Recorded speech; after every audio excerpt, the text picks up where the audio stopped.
بسم اللہ الرحمن الرحیم۔ السلام علیکم ناظرین۔ اپنی پڑوس کی عورت سے زنا کرنا دوسری 10 عورتوں سے زنا سے بھی بدتر ہے۔ یہ حدیث بخاری و مسلم وغیرہ میں موجود ہے اور روایت میں ہے کہ حضور صلی اللہ علیہ وآلہ وسلم باہر جانے لگے، تنہا تھے، میں بھی ساتھ ہو لیا۔ آپ ایک اونچی جگہ بیٹھ کے، میں آپ سے نیچے بیٹھ گیا اور اس تنہائی کے موقع کو غنیمت سمجھ کر حضور صلی اللہ علیہ وآلہ وسلم سے میں نے چند سوالات کیے۔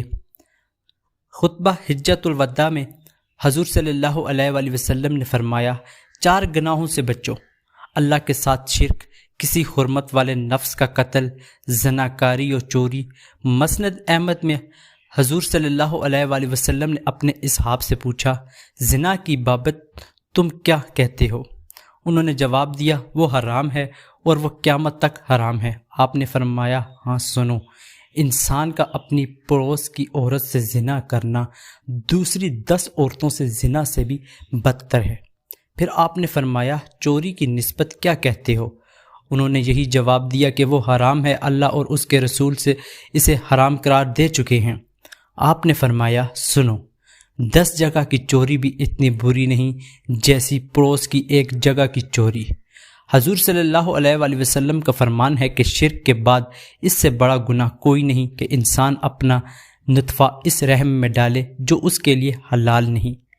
یہ بھی مروی ہے کہ بعض مشرکین حضور صلی اللہ علیہ وآلہ وسلم کے پاس آئے اور کہا، حضرت آپ کی دعوت اچھی ہے، سچی ہے، لیکن ہم نے تو شرک بھی کیا ہے، قتل بھی کیا ہے، زناکاریاں بھی کی ہیں اور یہ سب کام بکثرت کیے ہیں، تو فرمائیے ہمارے لیے کیا حکم ہے؟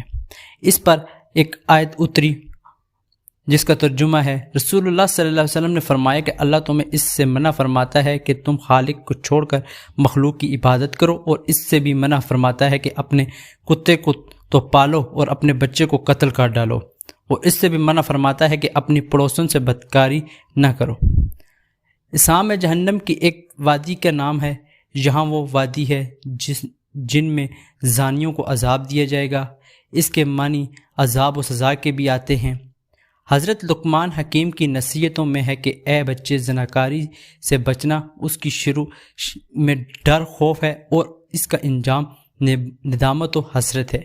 یہ بھی مروی ہے کہ غی اور اسام دوزخ کے 2 کنویں ہیں، اللہ ہمیں محفوظ رکھے۔ اسام کے معنی بدلے کے بھی ہیں، مروی ہے، اور یہی ظاہر آیت کے مشابہ بھی ہے، اور گویا اس کے بعد کی آیت اسی بدلے اور سزا کی تفسیر ہے کہ اسے بارہا عذاب کیا جائے گا اور سختی کی جائے گی اور ذلت کے دائمی عذابوں میں پھنس جائے گا۔